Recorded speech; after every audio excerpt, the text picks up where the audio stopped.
देखिए, बहुत महत्वपूर्ण यात्रा है और ये बड़ा संयोग है या यूँ कहें कि ये बड़ी रणनीतिक चुनौती है कि प्रधानमंत्री मोदी इज़राइल उस समय गए हैं, जबकि ईरान पर हमला होने वाला है। अमेरिका ने अपने सारे जो जहाज़ है वो तैनात कर रखे, कभी भी हमला हो सकता है, दुनिया में विश्व युद्ध का अंदेशा है। उस बीच मोदी जी ने जाकर दुनिया को संदेश दिया है कि भारत बहुत सामर्थ्यवान राष्ट्र है और इज़राइल के तमाम विरोध के बावजूद मोदी जी ने इज़राइल की यात्रा करके अरब देशों को भी यह संदेश दे दिया है कि भारत अपने राष्ट्रीय हितों के लिए किसी से डरता नहीं है। और बिल्कुल। सबसे बड़ी बात है, इस समूचे जो घटनाक्रम है उसमें सबसे महत्वपूर्ण यह भी है कि जो पाकिस्तान, सऊदी अरब और टर्की के बीच जो डील हुई है जिसमें टर्की शामिल होने वाला है, तो ये एक ऐसा गुट बन रहा था जो दुनिया में इस्लामिक बम के नाम पर दुनिया को डरा रहा था।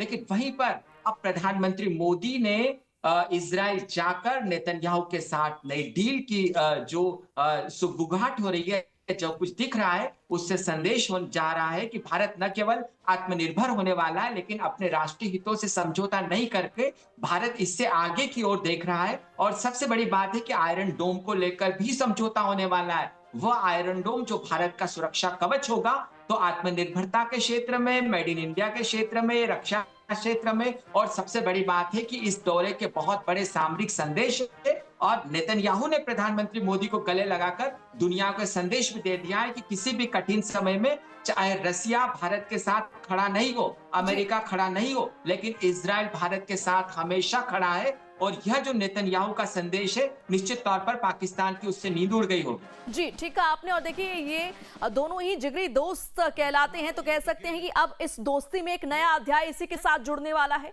9 साल बाद पहुंचे हैं प्रधानमंत्री मोदी। अब देखिएगा कि इज़राइल की जमीन पर ऐसे स्वागत होते नहीं है।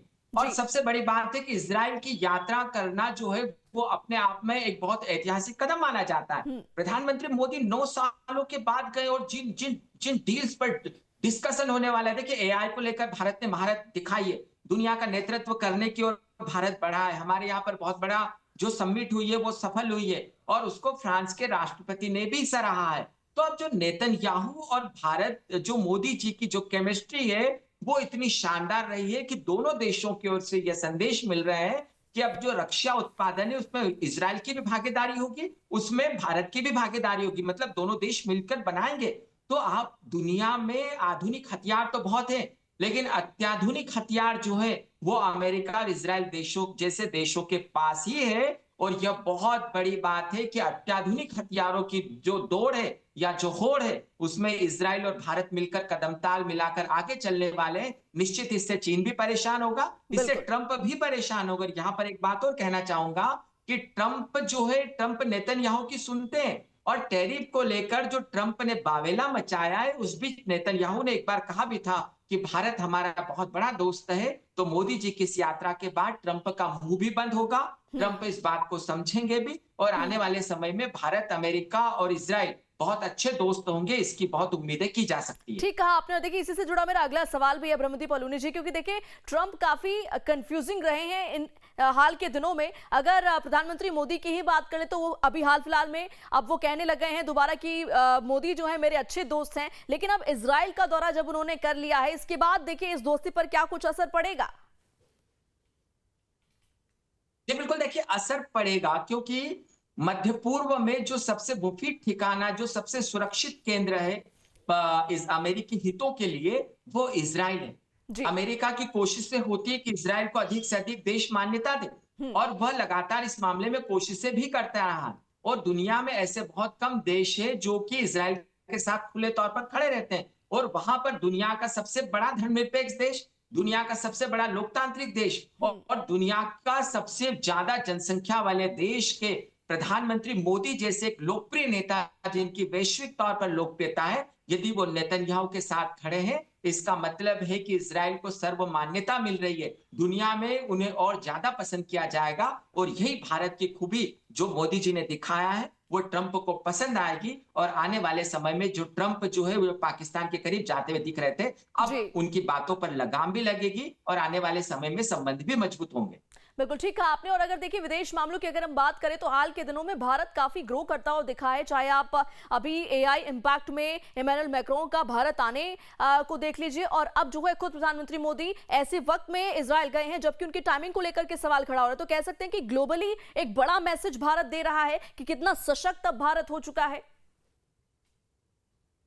अब देखिएगा कि यूक्रेन और रूस का जब युद्ध चल रहा था तो दुनिया में बहुत कम ऐसे नेता हैं, इवन मोदी जी अकेले नेता हैं, जिन्होंने रूस का दौरा किया और उसके बाद यूक्रेन भी गए और जी उन्होंने नसीहत भी दी पुतिन को कि यह युद्ध का नहीं, शांति का समय है। अब दूसरी बार जबकि ईरान को लेकर युद्ध के खतरे जो खतरा मंडरा रहा है मध्य पूर्व में, वहां पर यदि मोदी जी नेतन्याहू से मिलते हैं तो निश्चित तौर पर एक मुद्दा यह भी होगा और हो सकता है कि इसके आने वाले समय में ये युद्ध जो ईरान में होने वाला है या ईरान किसी शर्तों पर राजी हो सकता है, क्योंकि भारत में वो ताकत है कि भारत इजराइल को भी दोस्त बनाता है और ईरान को भी से भी मजबूत रिश्ते रखता है। तो निश्चित तौर पर आने वाले समय में इसके बहुत अच्छे संदेश होंगे और आप देखिएगा कि इस युद्ध पर भी उसका असर पड़ सकता है। ठीक कहा आपने बिल्कुल। और देखिए अगर हम भारत की बात करें तो किसी भी इंटरनेशनल प्लेटफॉर्म पर, ग्लोबल प्लेटफॉर्म पर जब भी भारत का कोई डेलीगेशन जाता है या खुद प्रधानमंत्री मोदी जाते हैं तो हमेशा हम शांति के पक्षधर बनकर के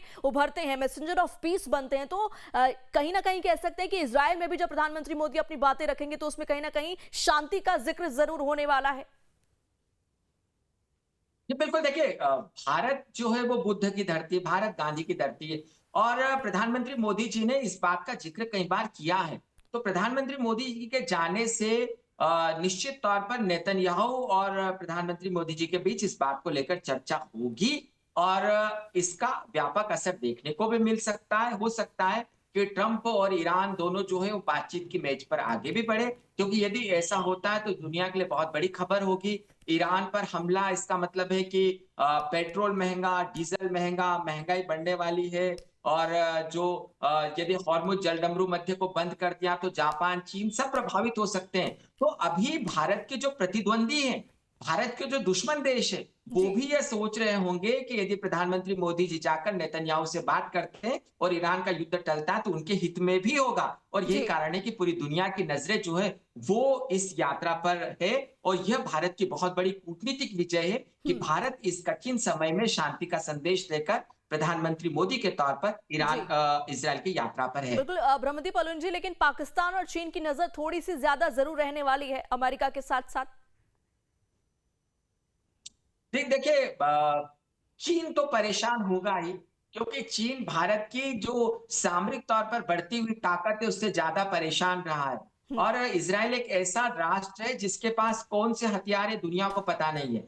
अभी तो चीन और जो पाकिस्तान है उसको हमने देखा ऑपरेशन सिंदूर के दौरान दोनों ने मिलजुल कर, लेकिन भारत ने जिस शानदार तरीके से इन दोनों राष्ट्रों से निपटा है तो उसमें इजराइल की भी भूमिका है। और जी इजराइल से जैसे जैसे भारत की डिफेंस डील पक्की हो रही है या डिफेंस सेक्टर पर मजबूती मिल रही है तो उससे चीन इसीलिए परेशान है, उससे पाकिस्तान परेशान है और उससे टर्की भी परेशान होगा। और यदि ये तीनों राष्ट्र परेशान होंगे इसका मतलब है कि भारत और इजराइल के संबंध मजबूत होंगे और यह जो संबंध की जो मजबूती है वो अमेरिका तक जाएगी। तो यह कूटनीतिक तौर पर जो हमारी विदेश नीति काम कर रही है बहुत बेहतर तरीके से काम कर रही है। ट्रंप जैसे एक ऐसे नेता जो बेलगाम होकर दुनिया से व्यवहार कर रहे हैं, उस नेता को कोई शांत करवा सकता है तो वो नेतन्याहू करवा सकता है और इस दृष्टि से भी मोदी जी की यह यात्रा मुझे लगता है बेहद महत्वपूर्ण है। ठीक है आपने। इसके अलावा देखिए अगर जाहिर तौर पर कई डील्स होने वाले हैं, कई समझौते होंगे, लेकिन आपको क्या लगता है कि सबसे ज्यादा कौन सा सेक्टर जो है चर्चा का विषय रहेगा इन सभी डील्स में? अगर रक्षा की बात करें, व्यापार की, कौन सा सबसे बड़ा समझौता हो सकता है?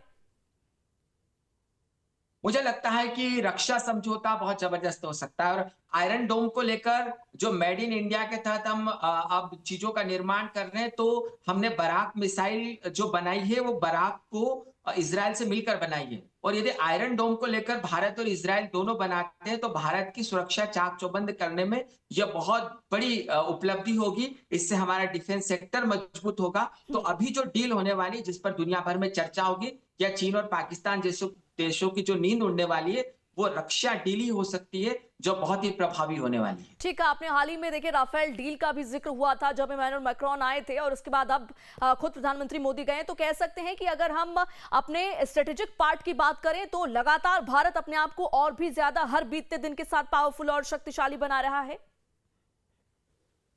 नहीं देखिए, बिल्कुल आप देखिएगा कि पिछले कुछ सालों में हमने बहुत अभूतपूर्व प्रगति की है। क्या कारण है कि देखिए भारत तमाम दबावों के बावजूद हमने अमेरिका से हथियार खरीदने से इनकार कर जी। दिया। हम जो है वो फ्रांस के करीब चले गए, हम जो है वो रूस के करीब चले गए। तो क्या दुनिया में अमेरिका को देखिए ट्रंप ने दबाव बनाया तो आपने देखा कि आसिम मुनीर अपने यहाँ के पत्थरों को लेकर उनके हाजिर करने के लिए चले गए। जो बिल्कुल। है आपने शहबाज शरीफ के हालात तो देखिए ट्रंप के सामने, लेकिन प्रधानमंत्री मोदी ने ट्रंप से मिलने से इनकार कर दिया। तो हम्म। आप सोचिए ये कितनी बड़ी बात है, ये भारत के प्रधानमंत्री ही ऐसा कर सकते हैं। तो यह जो अभी का जो सिनेरियो है अमेरिका पर दबाव बनाने की दृष्टि से भी, तो यह इस सिनेरियो में प्रधानमंत्री मोदी भारत ने जिस प्रकार से अमेरिका का विरोध करने का मादा दिखाया है वो बहुत अभूतपूर्व है। और यही कारण है कि बाकी दुनिया को भी ये संदेश गया है कि भारत जैसे देश दबाव में नहीं आते। बिल्कुल। पाकिस्तान आ जाए, श्रीलंका आ जाए, बांग्लादेश ऐसे देश आ सकते हैं और भारत की यही सबसे बड़ी ताकत है। बिल्कुल। एआई समिट के जरिए भी देखिए ग्लोबल साउथ में अपनी शक्ति जरूर दिखाई जो है भारत ने। इसके अलावा अब इजराइल में प्रधानमंत्री मोदी की मौजूदगी दिखाती है कि हम हर टेक्नोलॉजी जो इस वक्त इजाद हो रही है, हर एडवांस टेक्नोलॉजी के साथ कदम से कदम मिलाकर चलना चाहते हैं।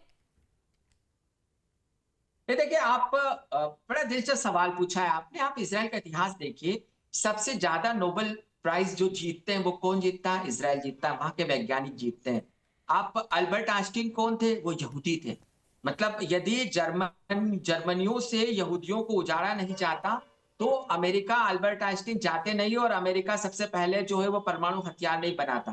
तो जो इजराइल है या जो यहूदी है वो लोग बहुत ही इंटेलिजेंट होते हैं और उन लोगों का जो विज्ञान और प्रौद्योगिकी के क्षेत्र में जो योगदान है पूरी दुनिया में, उसकी जितनी तारीफ की जाए उतनी कम है। और वहीं पर आप यदि भारत को ले ले तो हमने यूरेनियम का विकल्प बता के दिखाया है। हमको यूरेनियम नहीं मिला लेकिन उसके बावजूद हमने उपलब्ध संसाधनों से अपने देश में परमाणु हथियार बनाए हैं। हमने जी। अग्नि मिसाइल बनाई है, हमने त्रिशूल बनाया है, हमने जो है वो ऐसे बहुत सारे हथियार बनाए हैं, नाग बनाया है। तो हमारे यहाँ पर जो देशी तकनीक है या जो भारतीय तकनीक है वो दुनिया के उस दौर में विकसित हुई जबकि हम पर तमाम प्रतिबंध लगे थे। और जी। अब उस तकनीक को हम कैसे दुनिया के मार्केट में ले जा रहे हैं, कैसे कैसे हमारा रक्षा उत्पादन कर रहे हैं। और आप इजराइल के साथ मिलकर उस रक्षा उत्पादन को यदि हम मजबूत करते हैं तो आने वाले समय में हथियारों के बाजार में भारत की भी एक मजबूत स्थिति होगी। और उस मजबूत स्थिति को दर्ज करने के लिए हम तेजी से आगे बढ़ रहे हैं। इजराइल से जितना हमारा रक्षा जो सौदा है या जो रक्षा भागीदारी है वो जितनी मजबूत होगी वो भारत के हित में होगा। इससे करोड़ों लोगों को रोजगार मिलेगा। रोजगार मिलने के साथ साथ आत्मविश्वास भी देश का बढ़ेगा क्योंकि इससे हमारी सामर्थ्य बढ़ रहा है। और सबसे बड़ी बात है कि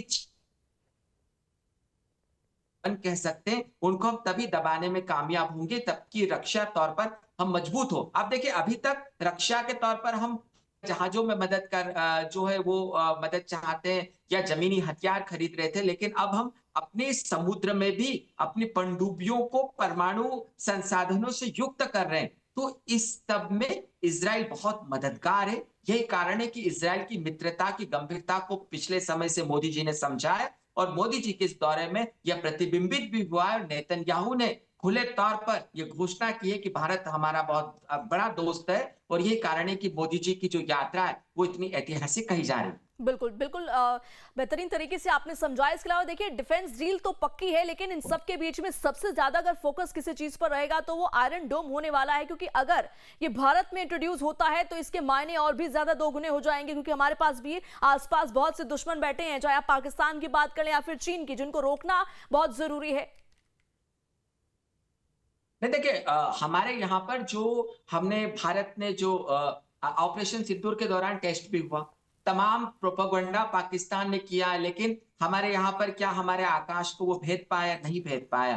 तो जब हम अब भारतीय उत्पादन के जरिए हमारे आकाश को हम इतना सशक्त बना सकते हैं, इतना समर्थ बना सकते हैं, यदि हमारी वायुसेना इतनी मजबूत हो सकती है, तो एक ऐसा आयरन डोम जो कि इजराइल की हिजबुल्लाह से रक्षा करता हो, जो हुतियों से रक्षा करता हो, जिसने ईरान की खतरनाक मिसाइलों से बना और उसकी रक्षा की हो, और इजराइल के आयरन डोम से बढ़ के तो कोई होता ही नहीं है। तो यदि वह आयरन डोम भारत के आकाश को चारों ओर से सुरक्षित करता है, यदि हमारी सीमाओं को सुरक्षित करता है, तो हम ज्यादा बेहतर तरीके से पाकिस्तान और चीन जैसे दुश्मनों को जवाब दे पाएंगे, हम कट्टरपंथ को रोक पाएंगे, हम भारत के दुश्मनों को रोक पाएंगे, और रक्षा तौर पर जितना हम समर्थ होंगे उतनी भारत की बादशाह ज्यादा बढ़ेगी। और यह बहुत अच्छी बात है कि इस जो पूरा भारत का मिशन है, या जो विकसित भारत जिसका हमने ख्वाब देखा है, विकसित भारत का सिर्फ मतलब यह नहीं है कि हम आर्थिक संसाधनों से युक्त होंगे। विकसित भारत का यह मतलब भी है कि हम हथियारों के तौर पर भी आत्मनिर्भर होंगे, और उस आत्मनिर्भरता पे इजराइल यदि हमारे साथ कदम ताल मिला रहा है, तो निश्चित तौर पर आने वाला जो समय है वो बहुत अच्छा होगा, और भारत एक मजबूत राष्ट्र के तौर पर दुनिया के सामने आएगा। बिल्कुल ठीक कहा आपने। देखिए, विकसित भारत की दिशा में ही इसको बड़ा कदम मानेंगे, क्योंकि लगातार जितने भी ग्लोबल लीडर्स हैं उनके साथ भारत की दोस्ती का नया दौर शुरू हो रहा है, जो दिखाता है कि भारत की जो स्ट्रेटेजी है वो कितनी कामयाब अब हो रही है। यही कारण भी है कि ट्रंप भी भारत के सामने झुक गए। देखिए, भारत की कूटनीति जो है वो बहुत रुको और देखो के तौर पर काम किया। आपने देखा ट्रंप ने दबाव बनाया वेनेजुएला पर, ट्रंप ने दबाव बनाया ब्राजील पर, ट्रंप ने दबाव बनाया पाकिस्तान पर, सब पर दबाव बना लिया। लेकिन मोदी जी ने बहुत ही इस मामले में खामोशी बनाए रखी। लगातार हमारी वैदेशिक नीति जो है, या जो हमारी आर्थिक नीतियां जो तय करते हैं, उन लोगों ने संयमित होकर डील की, और अंततः उस डील के बाद अब हम जो है वो एशिया में सबसे आगे हो गए। हमने वियतनाम, जो भी टेक्सटाइल मिलों को लेकर हमको चुनौती देने वाले थे अमेरिका में, तो हम उन लोगों से कहीं आगे हो गए। इसका मतलब है कि हमारी कूटनीति ने बहुत अच्छे से काम किया। और दूसरी बात यह है कि हमने ट्रंप के तमाम दबाव के बावजूद रूस से तेल खरीदना बंद नहीं किया, क्योंकि हम स्वीकार करते हैं कि रूस हमारा हमेशा साथ में रहने वाला मित्र है। इससे भी स्पष्ट संदेश है कि भारत की नियंत्रण और संतुलन की कूटनीति चलती है। और आप देखिएगा कि एक तरफ फ्रांस के जब राष्ट्रपति भारत आए, तो भारत के कितना पक्ष में बोले, लेकिन वापस गए तो उन्होंने रूस की आलोचना की, उन्होंने भारत की आलोचना नहीं की। इसका मतलब यह है कि भारत इस बात को बेहतर तरीके से जानता है कि वैश्विक महाशक्तियों से कैसा बर्ताव रखा जाता है, कैसे अपनी संप्रभुता की रक्षा की जाती है, कैसे अपनी वैदेशिक नीति को स्वतंत्र रखा जाता है। और वैदेशिक नीति कितनी स्वतंत्र हो सकती है, देखिए, और कोई समय होता तो मुझे नहीं लगता कि ईरान पर हमला होने वाला है और अमेरिका और इजराइल साथ में है, और उस समय हमको ये डर होता कि जो अरब के राष्ट्र नाराज हो जाएंगे, मध्य पूर्व में के देश नाराज हो जाएंगे, इससे हमारे हित प्रभावित होंगे। हमने इस बार इसकी परवाह नहीं की, मोदी जी ने इस बात की परवाह नहीं की। और मोदी जी जो है वो कहां पर है? मोदी जी इजराइल में।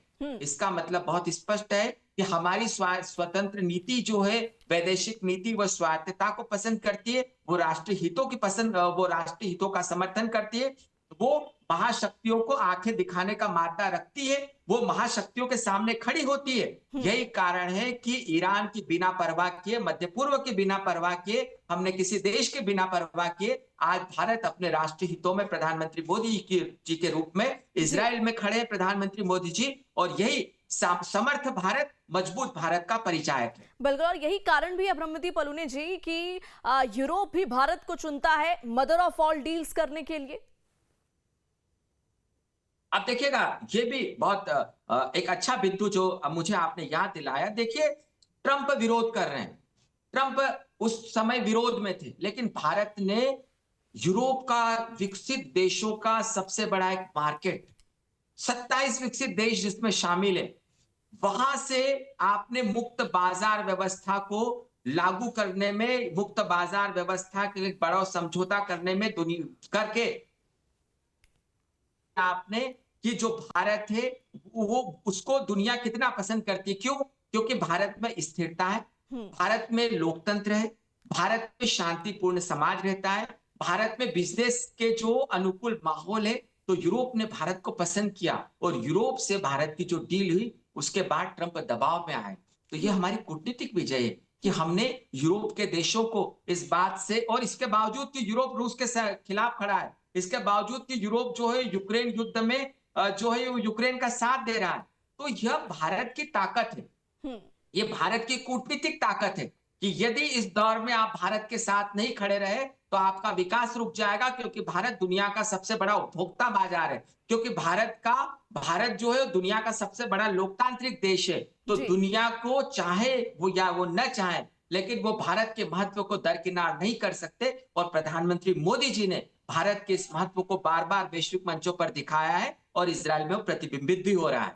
और इसी का एक कंक्लूजन ये भी है कि अब जो इंटरनेशनली अगर हम देखें ग्लोबल लेवल पर दुनिया समझ चुकी है कि भारत का मार्केट कितना पावरफुल है। और एक तस्वीर बार बार हम अपने दर्शकों को दिखा रहे हैं जिसमें बेंजामिन नेतन्याहू और प्रधानमंत्री मोदी गले मिलते हुए दिख रहे हैं। आप इस बॉडी लैंग्वेज को किस तरीके से डिफाइन करेंगे, किस तरीके से आप इसको देखेंगे, इस दोस्ती को? देखिए, आपको याद होगा कि जब ऑपरेशन सिंदूर हुआ उस दौरान भारत के साथ जो एकमात्र देश खड़ा था वो इजराइल खड़ा था, और इजराइल ने खुलकर पाकिस्तान की आलोचना की थी। बिल्कुल। तो नेतन्याहू जो है वो प्रधानमंत्री मोदी जी के गले मिल रहे हैं। मतलब आप समझिए, नेतन्याहू टर्की के दुश्मन है, नेतन्याहू पाकिस्तान के दुश्मन है, नेतन्याहू जो है वो मालदीव के दुश्मन नजर आते हैं। उन तमाम दुनिया के कट्टरपंथी जो देश है वो नेतन्याहू को खलनायक की तरह समझते हैं। यदि नेतन्याहू, और उसके बावजूद खलनायक समझने के बावजूद इजराइल से लोग डरते भी हैं। ईरान इजराइल से डरता है, ईरान में भी दहशत है कि कब इजराइल हमला कर देगा, कब अमेरिका हमला कर देगा। और दहशत इतनी है कि चीन भी डरता है। चीन ने भी खुले तौर पर न तो अमेरिका की आलोचना की है और न ही इजराइल की आलोचना की है। दबाव में रूस भी है। तो आप जब दबाव बनाते हैं दुनिया पर, और नेतन्याहू से गले मिलना दुनिया पर एक दबाव बनाने की कूटनीति भी है कि आप भारत को स्वीकार कीजिए, क्योंकि भारत जो है वो न केवल शांति का संदेश दे सकता है, लेकिन वो आक्रामक देशों के साथ खड़े होकर किसी भी युद्ध में बेहतरीन अपना प्रदर्शन भी कर सकता है। जो ऑपरेशन सिंदूर के दौरान हमने देखा, तो यह जो भारत है यह एक शांति प्रिय भारत है, यह एक आक्रामक भारत है जो दुनिया को संदेश भी दे रहा है कि भारत युद्ध के लिए तैयार है। और यह पड़ोस में जाने के लिए बहुत आवश्यक संदेश था जो नेतन्याहू से मोदी जी ने गले मिलकर दे दिया है। ठीक है डॉक्टर ब्रह्मदीप पलूनी जी, आपका बहुत बहुत शुक्रिया, आप हमारे साथ जुड़े। और इजराइल में प्रधानमंत्री मोदी हैं, 2 दिवसीय दौरा जिस पर लगातार हमारी नजर बनी हुई है। अब देखना यह होगा कि आगे और क्या कुछ तस्वीरें सामने आती है। और लाइव टाइम्स पर खबरों का सिलसिला लगातार जारी है, बने रहिए हमारे साथ।